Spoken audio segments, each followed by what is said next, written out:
Welcome, everyone, to our Land and Freedom edition of Boomer and the Millennial. That's right, it's not Columbus Day, it's actually Indigenous People Day.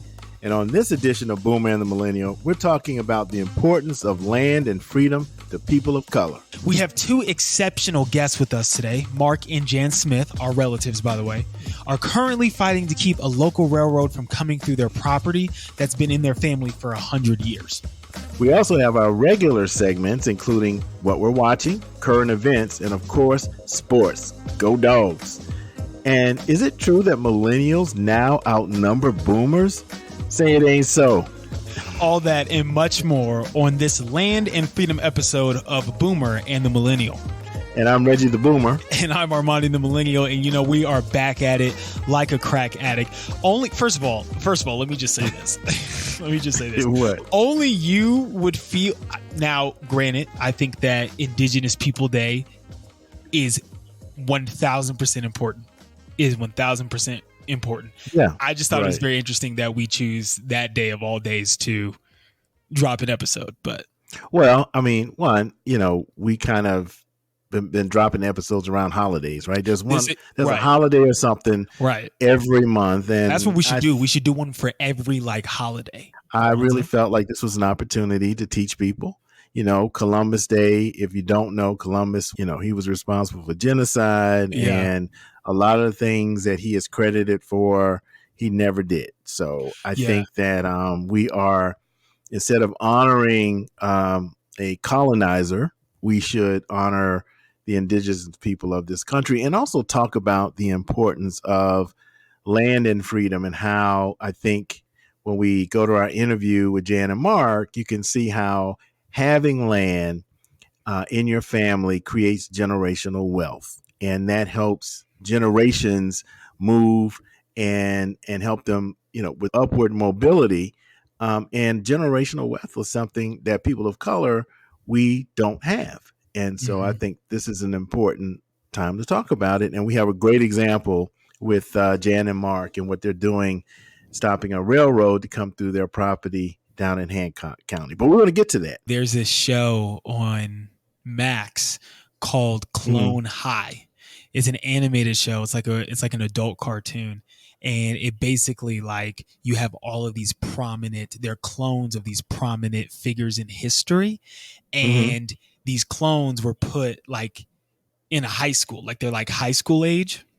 And so the idea was to, I guess, have a society of the best leaders and everything like that. Right. So anyways, there's a character in Clone High who at first his name is Lynn Butlerton or something like that. And it's so funny because his real name is Christopher Columbus. And so Abe Lincoln is also another character, right? And so Abe's trying to he's been friends with Christopher Columbus and he's like, shh, no, that's not my name. Do you want to get canceled? You know what I'm saying? So he had to change his name. And I think it's so funny. It's so funny. I think that's pretty cool. Yeah. He said, "Do you want to get canceled?" Yeah, that's so funny. He had to change his name. It's so funny, man.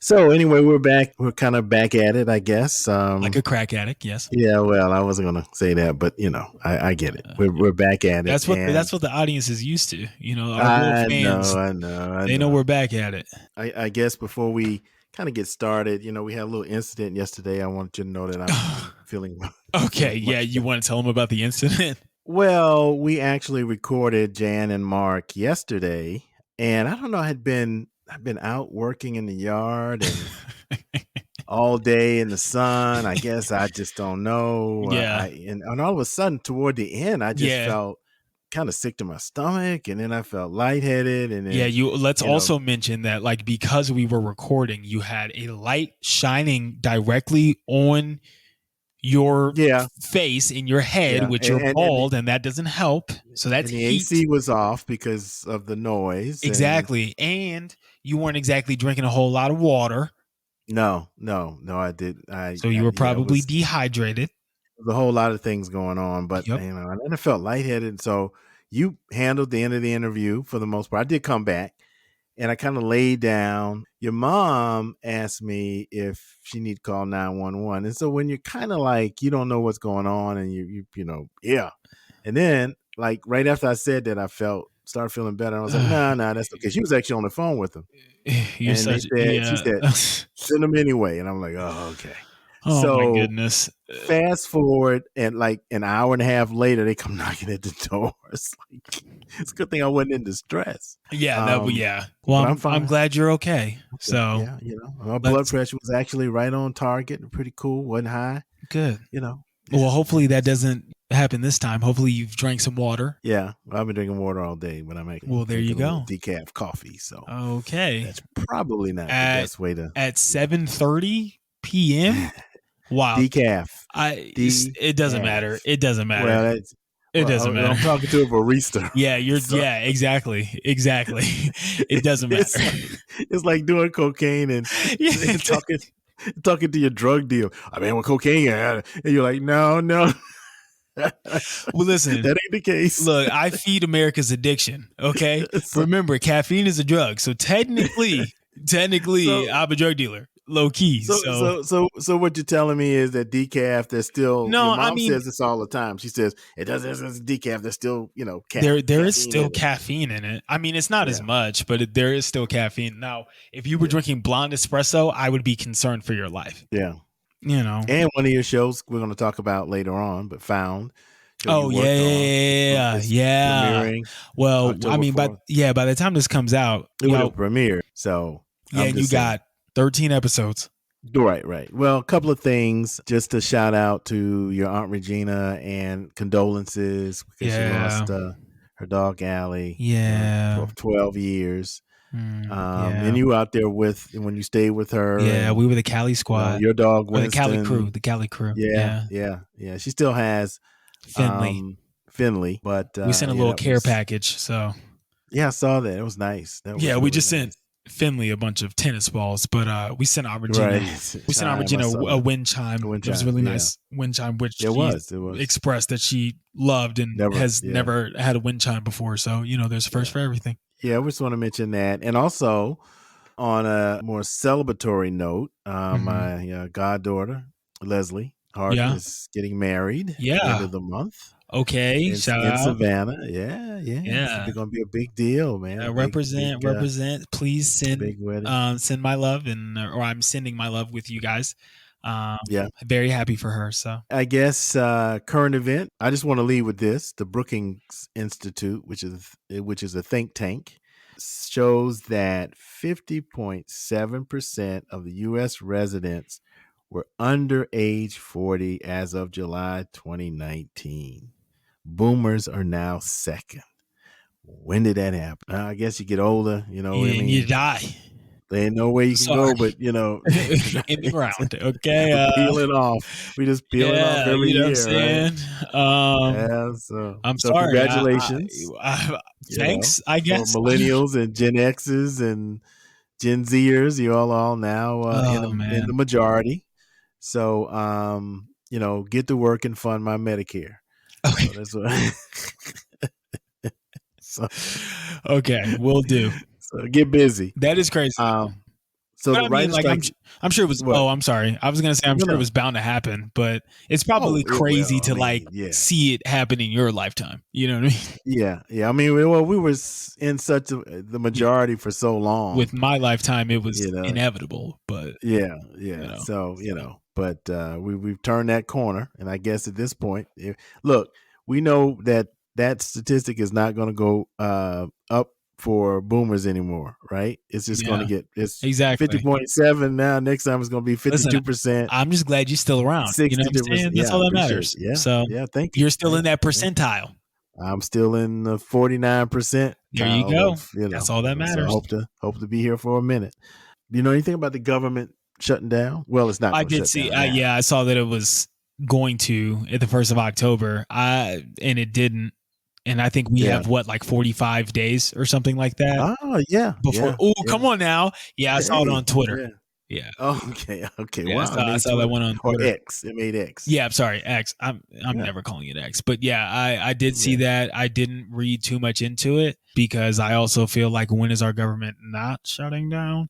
But or on the brink of shutting down. But I did see that, yes. And so we have 45 days and then we're gonna do it all over again. But I think at this time it'd be we ought to bring on our interview Yeah, I think with it's a great time for that.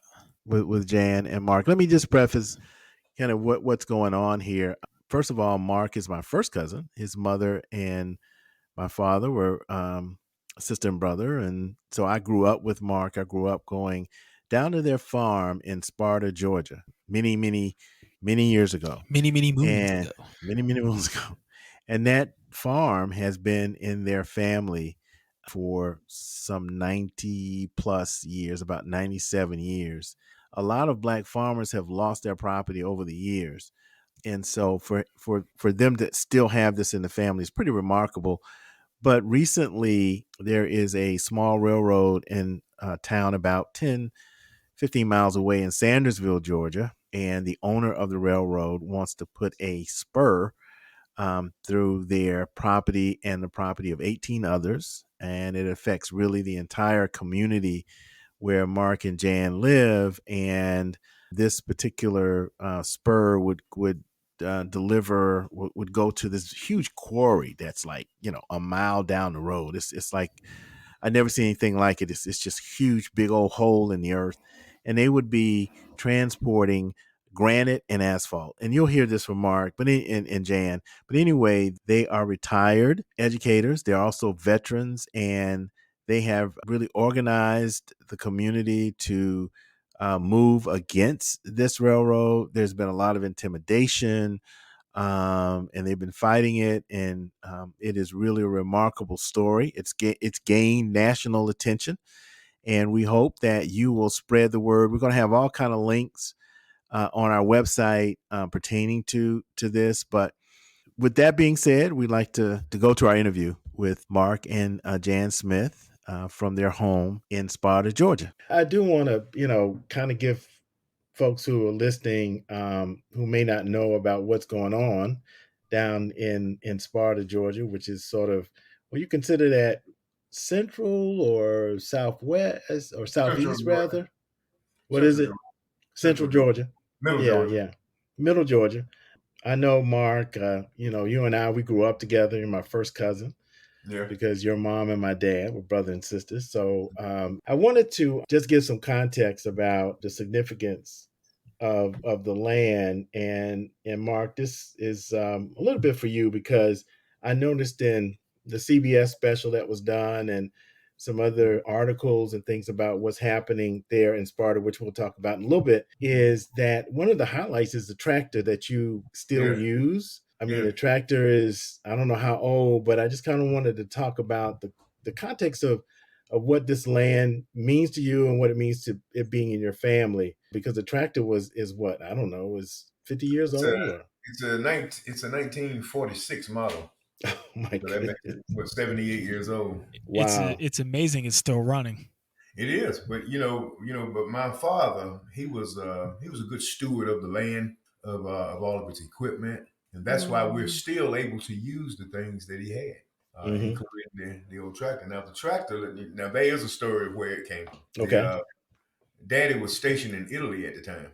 He was in the military station in Italy, and they had and it's like the GI Bill now. Mm-hmm. And the hot thing was at the time was agriculture. So daddy, he put in his paperwork and qualified to get a piece of agricultural equipment. Mm. So he put it in, and he was granted a tractor. They came in right here in town at the Ford dealership. And my aunt Gladys, who is still living, she's 98. She told me because Daddy was still in Italy when the tractor came, when it came into Sparta, and my grandfather went to get it. And he Mm-hmm. went up there, and there was a lot of people there who wanted it. But here's Papa, black man, who had the paperwork for it, and they let him have it. And he brought it home. And Aunt Gladys said when he brought it home that he started to plow, and he plowed all night long. He was able to get done that night what it was taking them, days and days and days to do with a mule. Right, Wow. right. So he got the Wow. tractor, and that's where the tractor came from. and that was in 1946. Wow. And we still have it now. It still runs. We use it. So tell us about the land.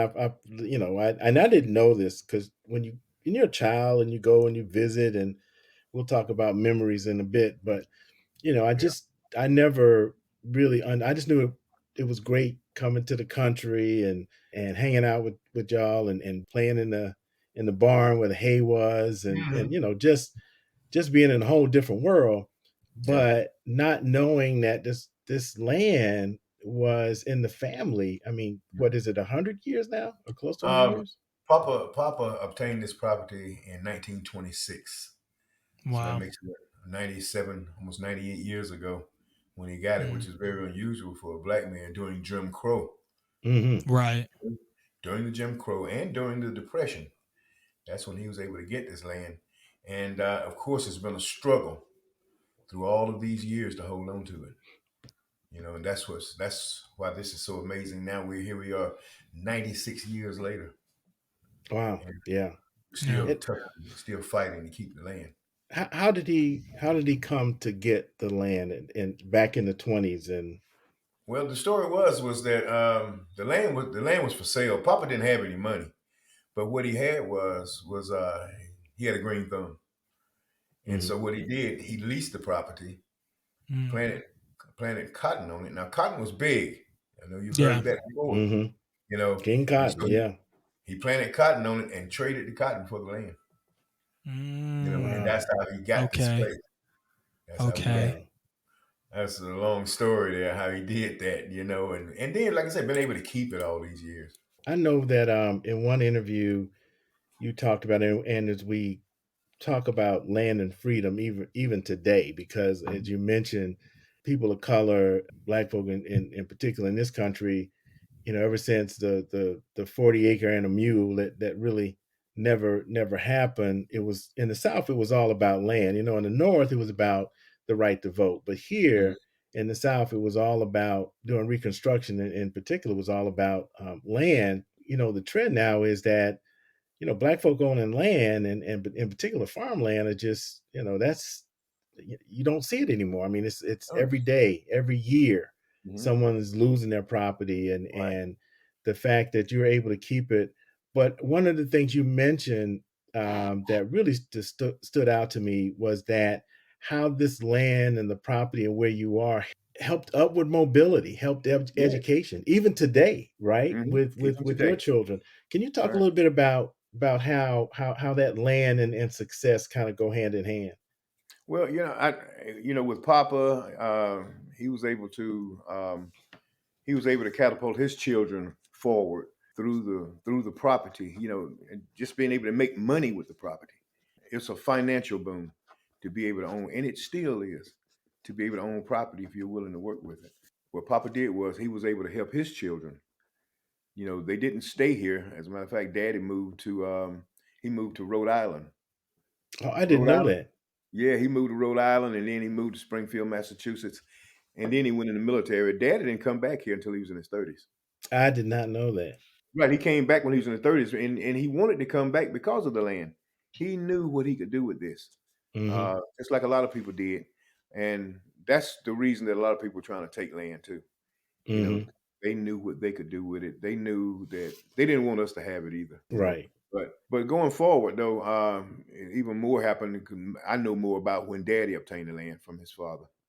And I know you remember Helen and Beatty. They went to private schools. Hmm. Daddy was able to Hmm. pay for all of that through the money he made using the land with timber, cows, growing vegetables, all these kinds of things. That's how Daddy was able to pay for that. Even Blaine going to school at Savannah State. And Jay Clifford, he went in the Air Force. Jay's the flight engineer for the Vice President of the United States Yeah. on his plane, and then he went on to be the flight engineer on the ambassador, the Saudi Arabian ambassador to the United States. He was Wow. on his plane. So Jay has a degree in aeronautical engineering. All of these things inspired that land, inspired them to do things. Daddy encouraged them. He was able to help them Hmm. because of that land. Hmm. And Helen and Beatty, like I said, going to school too. They went on to college. Yeah, because Everybody, Helen was all a of mom and dad, dentist. Yeah. Yeah.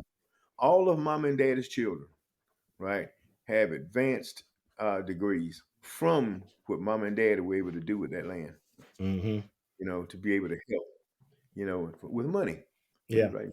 Like children's tuition. Oh, and then even with us, you know, with the land with us, we've been Right. able to use it with our children. Our children, all of them college educated, they're all doing great things. And that's what land does. Mm-hmm. And that's why it's been taken away from so many black people. Yeah. Yeah. That's why, because they would rather, it's like the guy who wants to run the train now. He wants to take our generational wealth, right, for Right. himself and for his children. And pass his children. He Yeah. wants to pass our generational wealth on to his children. Mm-hmm. I mean, they come up with all of this, with all of these reasons, the economic reasons of what the land can do for the state and for the local economy and all of that. But none of that is true. It's a land grab. He wants to put it in his name. And I tell you, that really is insulting to have this land with his name strapped across it. Mm-hmm. And that kind of brings us to where we are today. And I just kind of wanted to talk about the letter. I know the letter that you received from the gentleman from the Sandersville Railroad about what he wanted to do, and just to give some context, there is a quarry, and I've seen it. Thanks to Jan taking me down there, and it's a giant hole. It's kind of scary, man. It's huge. It is. It's scary, and it's in the neighborhood. I'm like, it's in the community, right? That can't be good for the environment. But anyway, no. You can't tell me anything good about that, right? Look, I'm a good ways from it, but I'm like, oh my God, I can't get any closer to this thing because it's huge. It's scary. But they want to build a train, a spur. They call it a spur, right, through your property and neighbors, and to connect to the major, I guess, railroad artery in order to kind of bring this whatever they're what is it that they're mining? Granite rocks, right, and from the quarry. Yeah, and asphalt plant there too. Right. So they want to do all of that on this spur. And I guess when they came up with this idea, the first thing they did was send a letter out to everybody. They sent us a letter and said that part of our land would be required for this project. And that required is crazy. Yeah, it's crazy, isn't it? Required is wild. And that they would be coming onto our land to do surveys.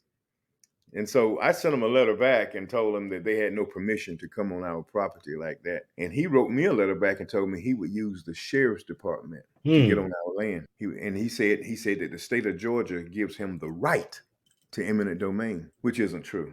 Mm-hmm. I mean, it was an act of intimidation, right, for us. Because most people, we don't understand eminent domain. We have come to understand it. Because when we first heard that, we said, "Oh my goodness, I guess we just have to give it up," until we learn better.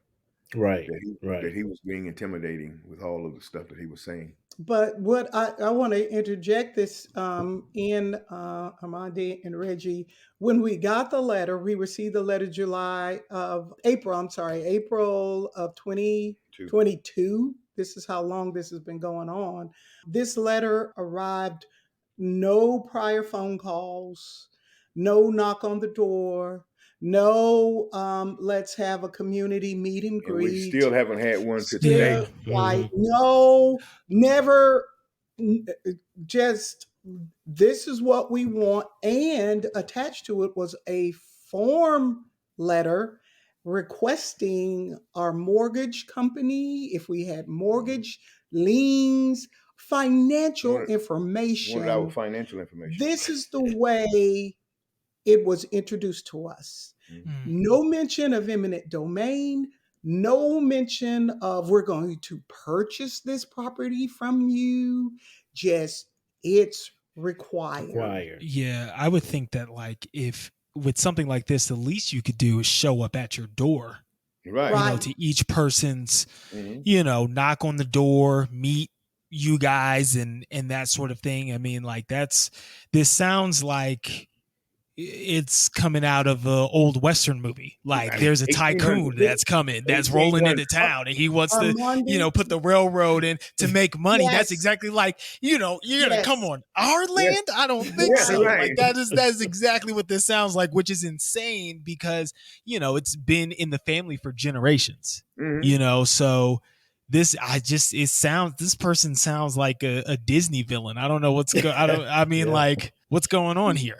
he inherited, we later found out, he inherited this railroad from his father.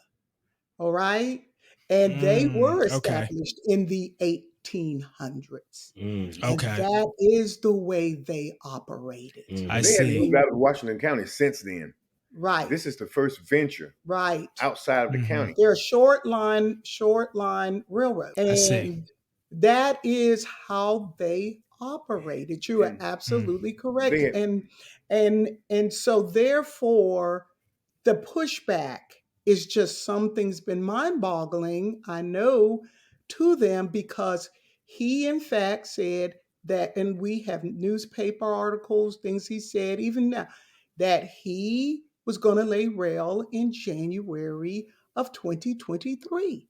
He claimed it. He said, I'm going to do this. And I didn't start getting nervous until I found out when Mark and I, we said, okay, our neighbor, country neighbor, by the way, that's over, 50 acres or so, away. He knocks on the door. After we get the first letter, Mark and I like, this ain't happening. It's not even real. We just put it over in file 13. Right. Until our neighbor comes over. And he says, did you get a letter? And we're like, yeah, we did. So he goes on to say, he's got a letter. Then we call Mark's brother, we call Blaine, we call our nephew, we call Butch. cousin. And we're asking, did you get a letter? They said, like, yeah, we got the same letter, Oh, but they we all didn't got take the it letter. seriously either. And Wow. that's when we said, wait a minute. I mean, who would have thought they would do that now? This in these years. Right. Wait a It's minute. 1800s. We're in Right. trouble. So we realized we were in trouble. right. So I guess the pushback that you guys are giving, and with many would consider you both to be movement organizers, right? Yes. Has there been any further threats or I guess even more pushback on this person's end, since the letters and everything, and him saying that he's gonna have track laid down by January of 2023, which of course hasn't happened, which is great. Right. But has Now there he's saying January of 2024. Right. Oh, okay, got you. We're just gonna push it back a year. Okay, so what happened is when we realized we were in trouble, the first place we went to was our politicians. We went to our commissioner. Right. We went to a county commissioner meeting so we could ask, hey, do y'all know there's a guy trying to run a railroad? And they knew. Through a community. Of course they did. Yeah. Wait a minute. Not only taking our property, but there are about 50 to 60 homes when we go and canvass the neighborhood. They say, what letter? We didn't get a letter. And I'm like, you had to get it. We found out he didn't need to get a letter from them because he already had a verbal agreement with the property owner who owns literally their backyards. Yes, he already had that. And that's scary. There's a community down the road with about 50 or 60 residents. And the train was going to come through our properties, down through the quarry and into their neighborhood, right behind their houses. You see, so that became an issue with us too. Right. Because, I was raised all down there in that community and on those roads, and we know the people there. There are a lot of elderly people there, and he wants to take the train right up in the neighborhood. Now, I know you don't go to Sandersville much these days, but next time you're in Sandersville, go to Tybee Street. There's a street in Sandersville that he has put a train track right down the middle of the street. Yes. And all of those homes in that neighborhood have become dilapidated. And abandoned, Yeah, yeah. and abandoned too. Yeah. You know, Homeless people living. right? And those people have been asking him to help them with their properties for a lot of years, and they didn't have anything to do with it. That's what they say. So you all, both retired twice, right? I mean, you're veterans and Yep. retired school teachers and in education, and so I know you were looking forward to just empty nesting.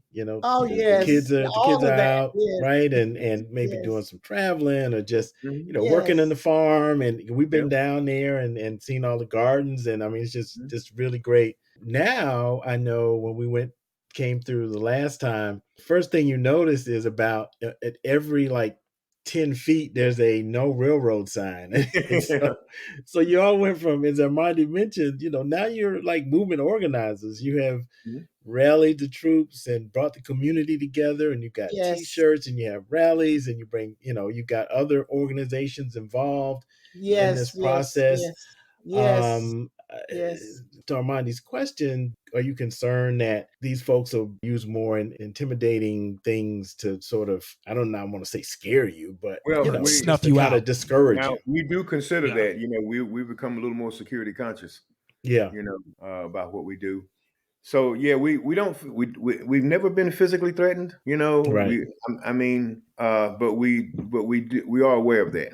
You're right. Right. We are locking the doors at night. Right. Now, Well, we live out in the country. You kind of Yeah. Well, you want yeah. to we're do a that little lax anywhere, out here. right?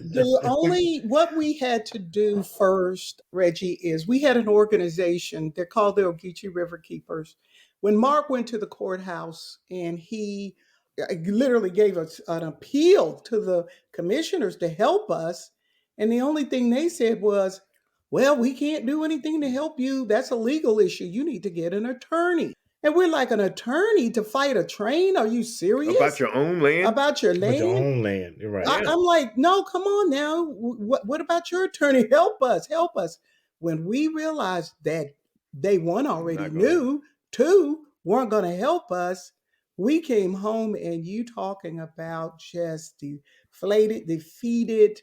How do you fight a railroad? But How do you fight a railroad? let me tell you what we did. We got on our knees. Yeah, we There did you that go. first. Yeah. And we We prayed. did that first. And since that time, we've gotten attorneys, we've gotten all kinds of people. Yes. It just all started right there. Right. But what Yeah. we had to do was our threat. It was a threat when those letters kept coming. There was a lady there who was at the commissioners' meeting, and we got a knock on the door, and we were, Mark and I were like, this is ugly. We're actually getting ready to experience something that happened back in the 60s and the 50s. Because how do you fight a railroad with your savings account? And now our neighbor and the other property owners, we've now found out there was 18 property owners. There are 18 property Yeah, owners okay. involved. We got a knock on the door. A lady came to the door and she said, "I heard your plea at the commissioners meeting." And she says, "I'm over here to help you. I'm over here to help you." And she's a board member from the Ogeechee River Keepers. And what she did is she invited me out to her home and she gave me a 3-day crash course on how to become an activist, is what she Right. did. She Yeah. brought me, Amazing. I mean, we stayed all day, all night. She showed me, she told me. And you know how she knew how to become an activist? She had just got through fighting a quarry in their community. Wow. I mean, so we're in Hancock County now, and we're fighting quarries, we're fighting trains, we're fighting asphalt plants. It wasn't a year ago, but they had that organization and they had the money for an attorney. That's a They blessing. had the money. Yeah. They had the Yeah. money. What were you about to say, Monday? So I was she saying said, that's a blessing. yes, it was for them, Yeah. and they were able to stop the quarry. But we Yeah. had a different. We were fighting a train with no money and an impoverished community, elderly community. I couldn't go around knocking on doors asking people for money. They Well, had money. And so Mhm. what I did was I stayed up. Mark knows I stayed up in night and day, and I just put a blurb. She helped me to fashion a blurb, put it in this box for every non for profit that I knew of that had an attorney. And the Southern Poverty Law Center, they were the first to bite. They were the first to Well, say, we left let's do one that. we left one important thing out. Mhm. Tarbutton, the railroad company, they said that they would meet with us, and we were all going to Mhm. meet at the skating rink here. Our community was going to come in, and they were going to have a question and answer with us. Mhm. So when we got up there that night for that, they didn't have it set up for that. They had a horse and pony show set up just to show everybody the wonderful things they were going to do. With the So, railroad. Yeah. yeah, the railroad. Nothing with us. So we went in and we hijacked it. You know, I said, oh Right. no. I made everybody in there get quiet. They had all these stations set up showing, what the railroad was going to do. They even had the surveyors there and all these different groups there. They actually meant nothing, Mhm. but they had that for us because I tell you, they think that, I guess that's just the way they feel about black people. They think we're not that smart, Yeah. you Yeah. know, Yeah. you know. Yeah. And so we came in and we saw what was going on and we stopped everything. And he even told me, just let them keep doing, just talk to me. I said, oh no, everybody in the building, let's be quiet. And that's where it all started. We told them that we didn't want a train in our community. And that's where it all began. And I think we really did hurt Tarbutton. That's the president. Mhm. He's a very proud man. He never had anybody talk to him that way. Mhm. But I was not joking, Reggie. Yeah. We're not going to have that railroad in our community. We're going to fight you, and I know he has all these expensive lawyers, but I told him in front of all those people, I told him that we have an attorney that has never lost a case. And There they you go. understood that, and things have not been the same since. Oh, yeah. Since. Yeah. That changed everything. Yeah, that was a game changer for us. Right. It's been a battle for them ever since. Yeah, because he did. Now, he actually took us, we did not have any kind of legal representation. Nothing. And there's a process here. We just found this out in the state of Georgia. So he was just working. He just kept sending letters, saying what he was going to do, threatening to take us to start the process of condemnation. Now, this is after we formed a coalition. Tarbutton is very well connected. Yes. Yes. He's connected with the governor's office. As a matter of fact, Governor Kemp appointed him on the board of the Savannah Port Authority. He also he's the former chairman of the state Chamber of Commerce. Chamber of Commerce. Wow. See, so he's well connected. Let me ask you this, Mark. So, and Dan, what's next? Where are we now? What's I know that there's a big public service commission. Yeah. Yes. That's on next month. That's next month. The hearing. Now, let me tell you what the hearing. Let me tell you what the hearing does, and I have some clarity with that. The hearing is just the first step. The hearing officers. Now, let me tell you how what our attorneys has said. This is going to be a precedent-setting case. Should I say that? Because there are railroad owners and businesses that are claiming or saying, like Tarbutton did, that they have the right to eminent domain because Georgia gave it. But they're the ones, you think about it, if we didn't have, we've got like 7 attorneys from 2 non-for-profits and 3 consulting attorneys. Think if we did not have all these people fighting for us, that track would have been laid. Been there. Yeah. It would have been a reality come last January. Right. That's right. Yeah. It would have happened. It would have happened because all of us together, 18 property owners, couldn't have paid enough. In fact, one of the property owners did have his own attorney first before he came to us. And he said, I just can't keep pumping out that kind of money. He said, I can't do it. I need us to come together. Mark and I was like, we don't have money like that either. So all of us together couldn't have done that and pulled the coalition and tightened it up like the attorneys have and the Ogeechee River Keepers. So what happens is they have been defending us, all right, since he took us to the, I still try to wrap my brain around the legality of someone who want something that belongs to you, and they can take you to the PSC. He's Mm-hmm. got an attorney. They know you can't afford the attorney, so that's why they take you. Mhm. And then I don't even know the cost of legal fees from when they signed. I think it was in March of this year till now for that many attorneys. Mm. So when um, next month happens, that public hearing officer, she's not going to determine eminent domain. She's just going to say, yes, you've got enough to move forward. That's how that Then it goes happens. to Mm-hmm. another group. Then it goes, now here's where we are with it. There's an appeal process, appeal process, appeal process.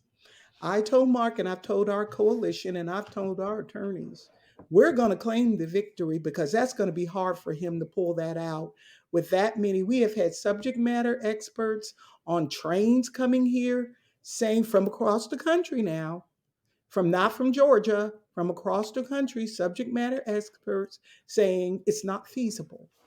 We've had environmentalists come here and say, you already got a quarry and an asphalt plant down there.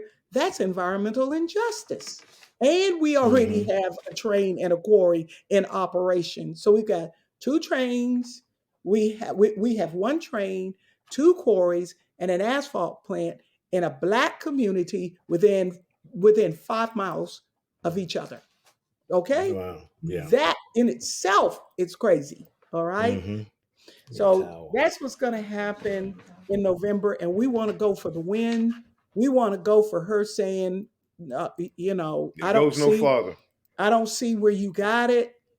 And now, if he wants to appeal, that's on him. But our attorneys will continue to the end.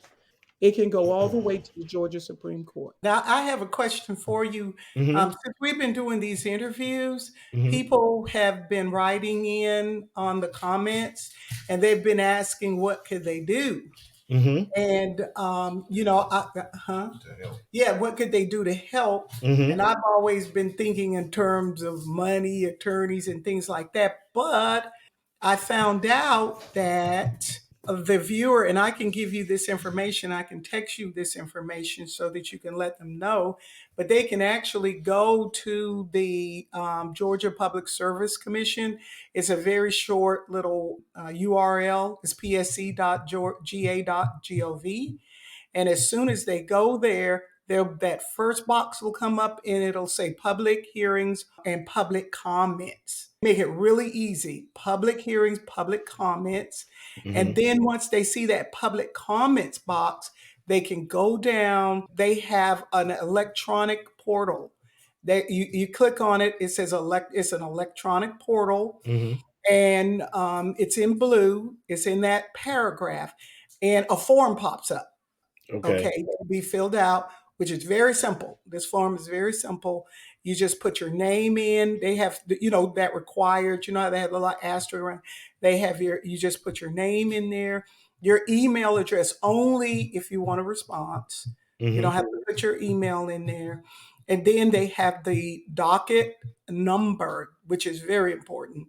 It's the docket number, the case for the PSC, but they have on the box doc number, and I have that document number.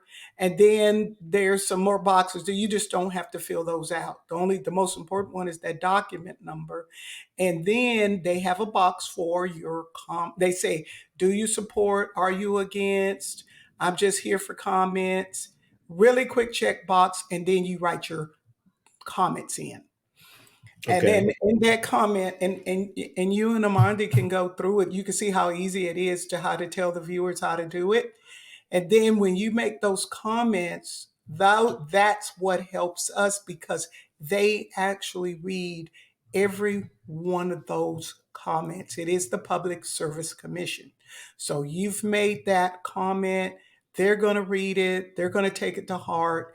And that helps big time. Our attorneys have already told us that too. Okay. Once you give the information, we'll post it on our website too. So we'll just tell Oh, folks, yes. to go to the link on the website, and then they can, follow the instructions. So we'll have all that on the site. Is there any other way too that they can help?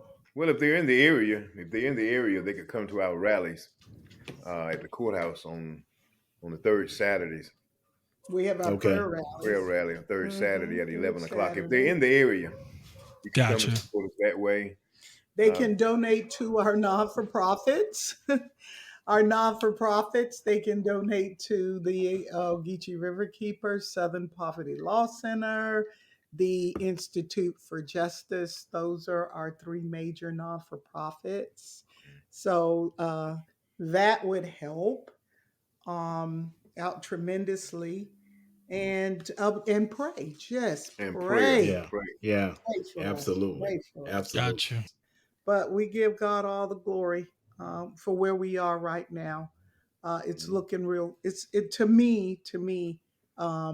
We see the win. We see the win. Yeah. Like I said, I had fond memories of hanging out with I y'all. have something too. You and Regina too. What's interesting, Mark, is that I remember you driving, and you must have been like 13, or so. I was always impressed. Now you drove on the property, but you drove around town. I was like, drive uptown too. Yeah, I was like, he's driving, and he's like 12. I mean, that's just so cool. You can do that. You can do that out here in the country like this. Right. You could do that.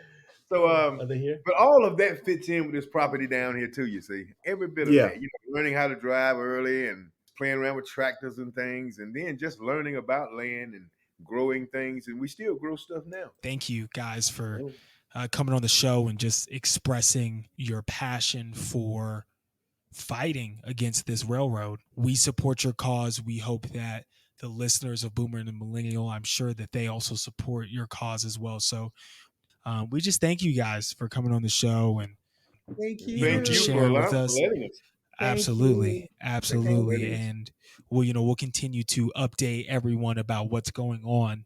It's been an ongoing story, because this is certainly not the second or third time that we've talked about this and what's going on and mention you guys. So we'll keep everybody up to date on what's going on as we get more information and as you guys continue to fight, and then hopefully in the near future claim the victory. So there you go. There we go. There you go. That's what we're looking for. Yeah, absolutely. All right. Okay. Thank you so much. Thank you. Tell your bride we said hello. We saw I the will. wedding. Tell your bride. Good. Wedding. I will. I will let her know. And we gave honeymoon money to your little honey listen. We gave honeymoon money. Well, thank you. We do appreciate that. So we do appreciate that. So thank you, and I'll be sure to let her know. Yeah. Okay. All right. We'll be in touch. Okay. So I want to thank Mark and Jan for taking the time to speak with us, and of course, you can always help, as they mentioned, by going to the website, and we'll have links there so you can go ahead and really register your comments about the project. And we ask that you've heard what's happening, so we just say go and leave your comment. It does make a difference. And what a interview to have on Indigenous Peoples Day. Yeah, I just shout out to the Geechee River Keepers. Yes, that's how you know I was paying attention. Okay. Oh my goodness! You remember? No, I'm not gonna lie. Okay, let's go. Cousin Jen said their name a lot. Okay. Well, the fact that you remember that is, the audience is even. Repetition deepens the impression. So every time she said it, I was like, it's in there. Yeah, that's great. That's great. So I don't know if this is a good segment or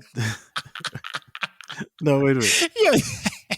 I don't know if this is a good segue or not. What? I know what you're gonna say. That's why it's best to stop. But you already started, so you might as well do it. It's not. You already started. You might as well do it. You might as well. You want me to do it? Do I need to be the scapegoat? Go. All right, guys. Well, this is not politically correct. It's not. It's not. But in the light of a segue, I guess we're moving into sports. We can talk about the Atlanta Braves. You know, So, I know. Yikes. I just anyway, yeah, we won't. Yeah. We'll leave that for another day. Yeah. But we will say the Braves divisional winners. Them boys on fire. For the six straight time. Oh yeah, come on, Acuna. Come on, 70 and 40, I think it is. Yes, yeah, Come on. 40 home runs, 70 stole bases. No one has ever done that in the 100-something years of baseball. You saw him. Did you see the clip of him picking up the base? Oh, I missed. Did you watch it live? The game, but I watched the replay of the game. It's interesting because they show the game like the day after, and right when I tuned in was doing the extra innings, and it was right before he came up to hit. Yeah, what's crazy? I didn't even know you could do that with the base. Yeah, I don't think. Yeah, I didn't even know that's how that worked. But now it makes a lot of sense why it doesn't move. So I get it. Go Braves! Yes, sir. Yes, sir. Absolutely. So somebody's 5-0. Go Dogs! Listen, what a game, huh? What a game! When I wrote the outline, they were 4-0. Yeah, and I was like, man, I hope it's not 4-1. And they were almost 4-1. Yes. If you saw the game or a replay of the game, they almost did not beat Auburn. Now, let me say this, and I think I'm fair in saying this, that we got the number one tight end in all of college football. Brock Bowers, number 19 for the University of Georgia, put the team on his back. Okay? Yeah. Carson Beck, you still got a lot to prove. I'm sorry. You still got a lot to prove, okay? If Stetson Bennett had a lot to prove, you got a lot to prove, okay? But he got a better arm than Stetson, but true. But grit. You got a good weapon in Brock Bowers, okay? Yeah. Put the team on his back. Then we got an interception to seal the game. But we almost I'm just happy we didn't lose, okay? Carson Beck, if you see him, he's tall. He's like 6'5", 6 something. I mean, he's a quintessential quarterback. He's got an arm. He was highly recruited. I think that he'll be fine. I was talking to somebody today, and I said, we're kind of spoiled, right? I mean, you go back to back. Last year, you didn't lose a game. We're going to lose a game. I mean, that's just inevitable. I mean, but I think that we are now kind of back to average, above average for other teams, but average for elite teams. Yeah. In that, you think about it, we had what some people called a once-in-a-lifetime defense the first year we won. Yeah. And that spilled over to the second year. Yeah. And so now our defense is good, but it's not, like this exceptional once-in-a-lifetime. Because you think about it, all those guys are now playing on Sunday. So I think we have to temper kind of where we are. We've got, a decent defense. We've got a new quarterback. We got a lot of weapons around this new quarterback. Offensive line is not as good as it's been in years past, but they're still better than most. Yeah. And you got a new OC and Mike Bobo calling the plays, and he's learned a lot from the last time he was OC under Mark Richt. I'm just at a point now where I understand. I was telling this person today, I said, look, it took 42 years to win a national championship. I was at the last one in 1980. And, to have two and to have seen three in my lifetime. Yeah. So we'll see what happens. So very quickly, because I know this is going to be kind of a long show for us. It's a long episode.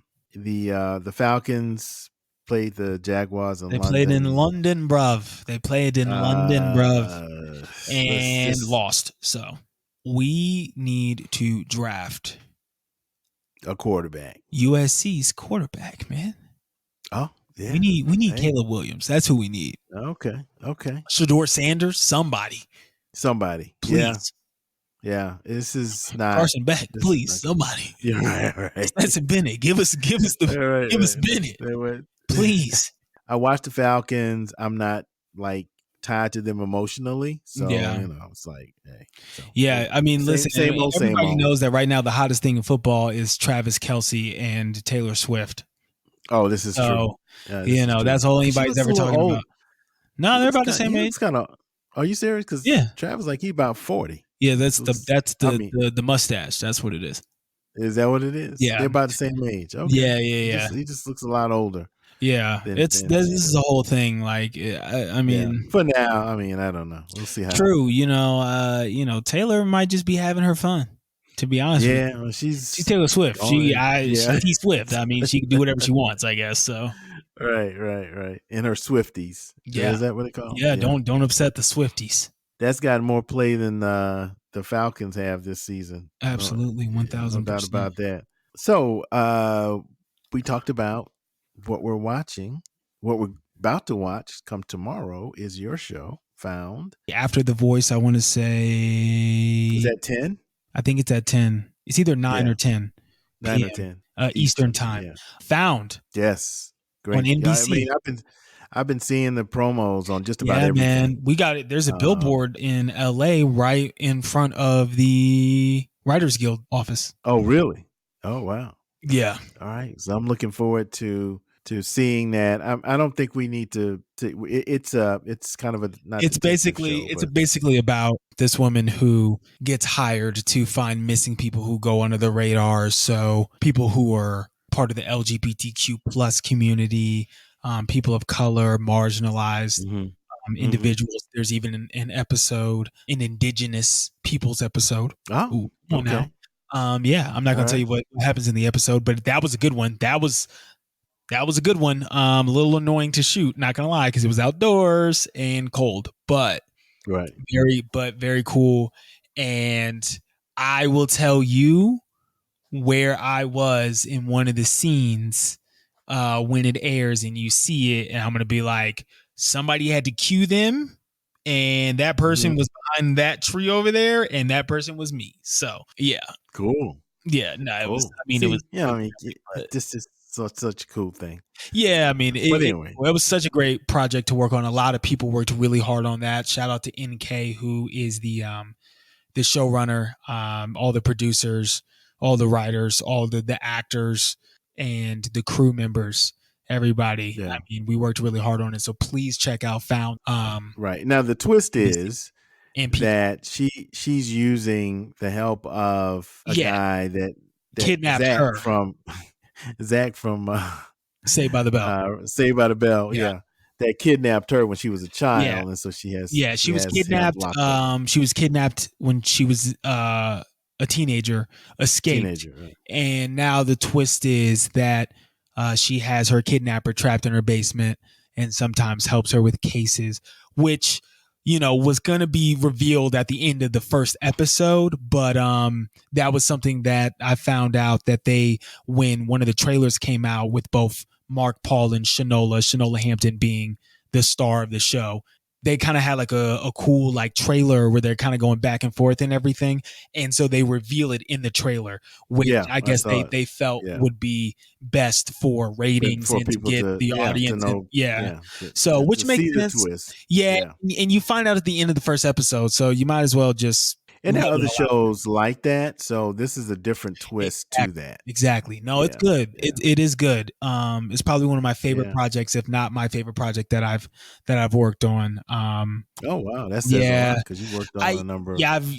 But I really enjoyed this. I enjoyed what it represents, and just the messages that are in there. There's a lot of internal battles like amongst Shanola's character and her team. There's a lot to unpack. So big time. So it's gonna be good. So check it out. Well, that's it, I think. Shout out to the Dangerfield Newbies. Yeah.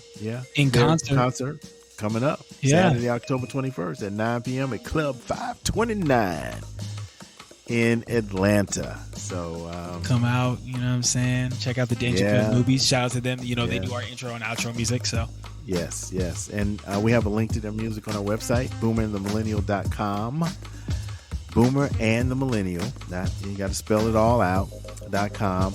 You also have an opportunity. We used to mention this a lot, but we haven't recently. there's a tab on the website where you can leave us a voice message. And if you leave us a voice message, next show, we will, if ask us a question or if you have a comment or something, we'll play it and kind of, respond to it. Yeah, that would be fun. Come on, guys. Don't be scared. And I'm gonna have people bash me. They're going to be like, the only questions we're going to get is, Armandi, why haven't you done the social media? It's going to put me on the spot. I'm going to be like, guys, I'm going to have to talk about it in therapy. It's going to be a whole thing. Right. So, anything else? I mean, this is a pretty long show. I guess I'm going to have to edit this. I hope there's nothing left because we left it all out there. I mean, yes, we did. We want to thank everybody for joining us. Oh my goodness. Studio audience. Yeah. Okay. Thank you. And this has been another episode of Boomer and the Millennial. I'm Reggie the Boomer. I'm Armandi the Millennial. All right, we're out. We are out. Peace. Peace. Stop the cheering, please.